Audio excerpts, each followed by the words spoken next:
Hey folks, I know that deciding whether to drop a few $100 on a heavy-duty dehumidifier can feel like a gamble, especially when you've seen a basement flood and you're not sure what will actually keep the air dry. I've been in that spot, staring at a damp crawl space, wondering if a commercial-grade unit is overkill or if a cheap residential model will just quit after a week. Link is in the description if you want to check the product details on Amazon, and I want to walk you through what the ALORAIR 180 PPD model actually delivers so you can avoid a pricey misstep. First, let's talk about the problem most of us are trying to solve. In humid regions or after a storm, the air in a basement can hold enough moisture to make walls feel cold, encourage mold growth, and ruin stored items. The typical homeowner might start with a small portable unit, only to watch the humidity meter creep back up after a day or two.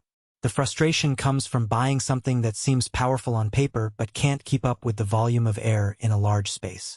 That's why a commercial-grade dehumidifier becomes an attractive option, but the price tag and the sheer size make many people hesitate.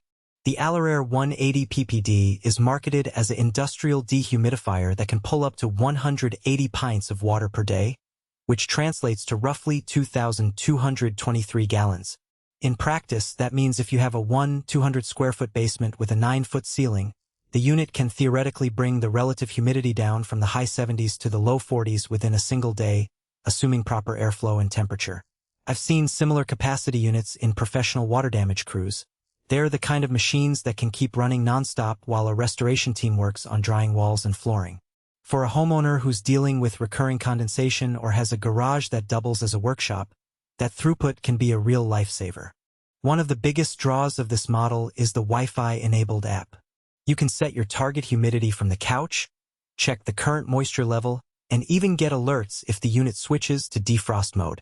For people who spend most of their day at work, that remote control is handy. You're not stuck fiddling with a dial every time you walk past the basement door. In my own testing, the app connected within a few minutes of turning the Wi-Fi switch on, and the interface was clean enough that you don't need a tech-savvy background to make adjustments. The downside, though, is that the product notes some compatibility quirks. It tends to work best with newer Android versions and iOS 13 or later.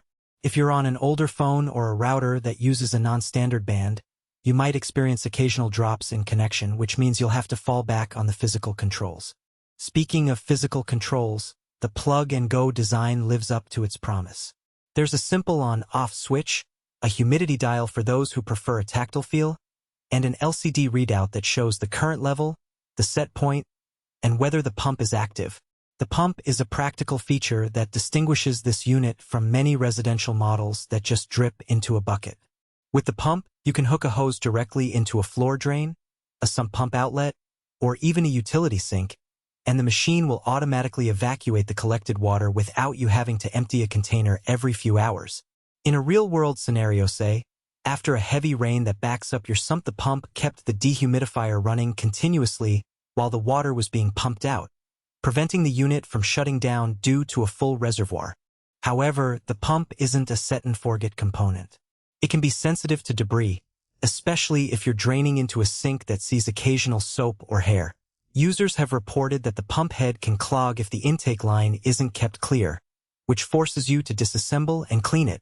That maintenance step is something you need to factor into your routine, especially if you plan on using the machine in a workshop where oil or fine dust can get into the water. Now let's talk about the practical trade-offs of running a machine of this size. The unit draws roughly 1,200 watts at peak operation, which is comparable to running 3 to 4 hairdryers at once. If you're on a tight electricity budget, that